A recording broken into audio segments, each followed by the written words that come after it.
Hello friends, welcome back. हम आ गए अपने नए सेशन में। इस सेशन में हम डिस्कस करेंगे पावर ऑफ इन्वेस्टिगेशन। इन्वेस्टिगेशन की पावर किसको है और कहां से मिलती है, कौन कर सकता है और कब कर सकता है। सेक्शन 175 में बीएनएसएस के है और पहले थी सेक्शन 156 के सीआरपीसी में, सेक्शन 156 ऑफ सीआरपीसी।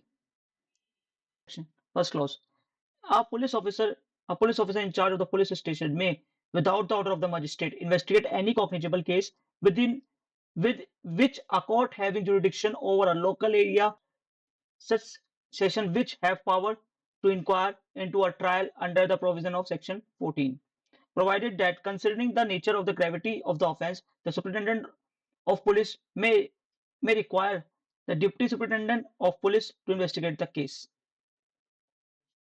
ये सेक्शन क्या कहना चाह रहा है? आप सेक्शन क्या चाह रहा है? द पुलिस ऑफिसर, एसएचओ, ठीक है, police officer incharge of the police station, ठीक है, जो एसएचओ होता है ना एरिया का, can investigate any cognizable offence without need prior approval of the magistrate.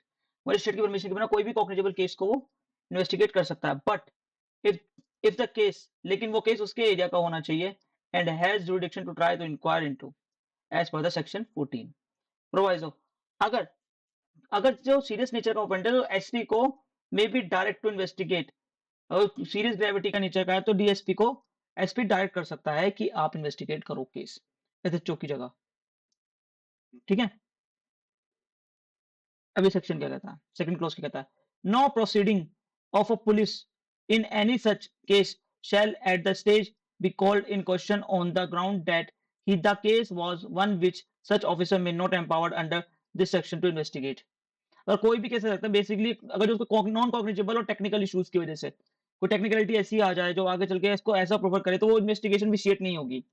ये से ये कहने का चक्कर, मतलब ये सेविंग क्लॉज है एक तरीके से, सेव कर रहा है इन्वेस्टिगेशन को। अगर वो गलती से नॉन कॉग्निजेबल केस इन्वेस्टिगेट कर देता है ना, तो इन्वेस्टिगेशन को मतलब वो खराब नहीं मान जाएगी, इन्वेस्टिगेशन यूज करा जा सकता है, लेकिन अलाउड नहीं है करना। अगर गलती से कर देता तो फिर उसके खिलाफ प्रोसीडिंग नहीं होगी कोई। तो prevent a technical objection and would try ensure the focus on remaining material, मतलब मेरिट ऑफ द केस पे बात चलेगी, not a mere procedure lapse. Procedure के लैप्स की वजह से officer, procedure is handmaid of justice, ठीक है, प्रोसीजर हैंडमेड ऑफ जस्टिस का नोट इज मिस्ट्रेस। प्रोसीजर काम को आसान करने के लिए बनाया गया है, not to delay the proceeding. मतलब उसको है ना, उसको परेशान करने के लिए, प्रोसीजर की वजह से कोई जस्टिस डिले नहीं होना चाहिए। इसका मतलब ये है कि मतलब ये कहना चाह रहा है कि प्रोसीजर की वजह से, प्रोसीजर के लैप्स की वजह से कोई लूप हो रहा है, तो उसकी वजह से आपको इन्वेस्टिगेशन इनिशिएट नहीं होगी। वो देख लिया जाएगा कि इन्वेस्टिगेशन ठीक है या नहीं है आगे चल के। तो protect investigation from being quashed due to judicial and empowerment of disputes, ठीक है। वो एम्पावर्ड था या नहीं था उसको इन्वेस्टिगेट करने के लिए, नहीं।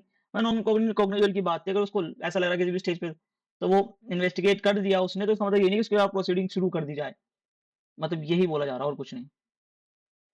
अब ये जो 56(3) बहुत कॉमनली यूज होता है कोर्ट में ये।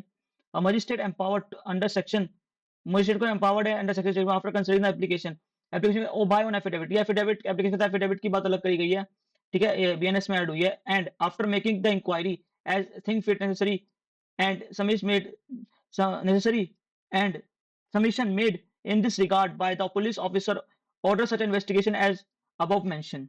A magistrate empowered under section 210 has authority to under section authority to order investigation। 210 के अंदर मजिस्ट्रेट को अथॉरिटी इन्वेस्टिगेशन करने की, but the power is not automatically, it can only except only filing application पे। मतलब ये पावर आपको ऐसे नहीं मिलती किसी केस को इन्वेस्टिगेट करने के लिए, उसी में तो केस लेना पड़ेगा जो पावर एप्लीकेशन पे। ये जो 56(3) की पावर स्यूमोटो पे यूज नहीं करता वो, ये power application supported by affidavit, application देनी पड़ेगी supported by some must be file application under section 173(4) and must be supported by the sworn sworn और एफिडेविट, मतलब वो एप्लीकेशन को एप्लीकेशन देनी पड़ेगी और उसको to ensure application is genuine no fraudless. अब एफिडेविट इसलिए वो एप्लीकेशन जेन्युइन है, फ्रॉडलेस नहीं है। The magistrate may order such inquiry as he thinks fits necessary before deciding. This could means checking facts, calling and documents and seeking clarification। Magistrate inquiry करेगा, उसकी checking document, मतलब सब चीज ठीक है या नहीं है, और उसे लगता है तो इन्वेस्टिगेशन करने के लिए इंक्वायरी भी कर सकता है और इन्वेस्टिगेट कर सकता है कि ठीक है नहीं है एप्लीकेशन को देख के।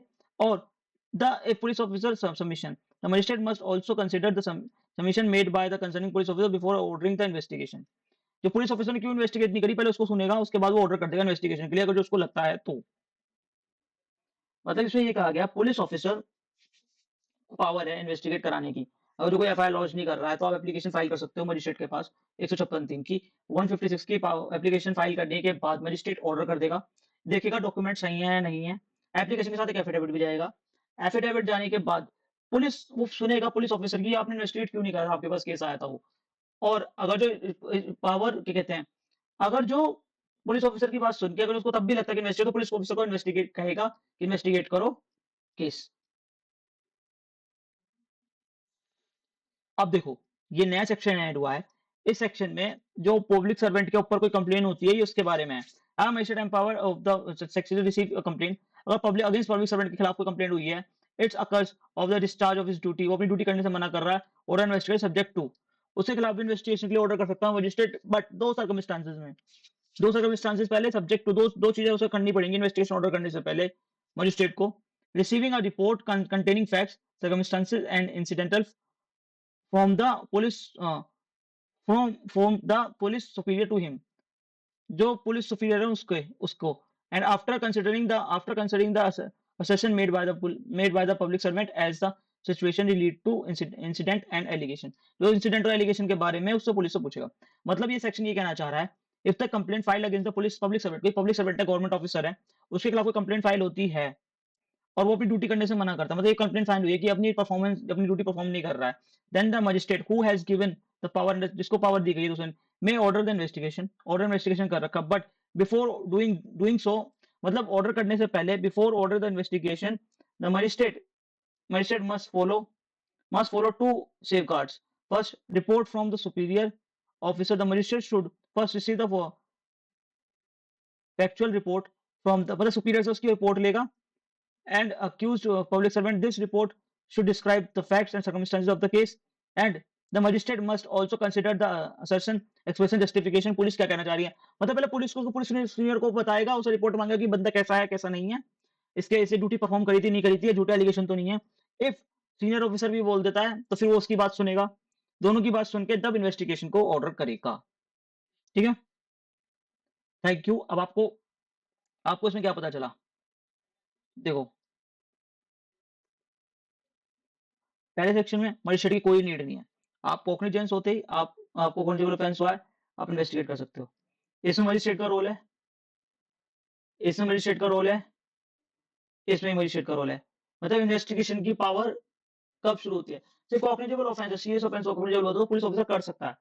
बाकी अदर चीज में आपको इन्वेस्टिगेशन करने के लिए कोई भी क्रिमिनल प्रोसीडिंग करने के पहले किसी परमिशन लेनी पड़ेगी मजिस्ट्रेट की। ठीक है, थैंक यू।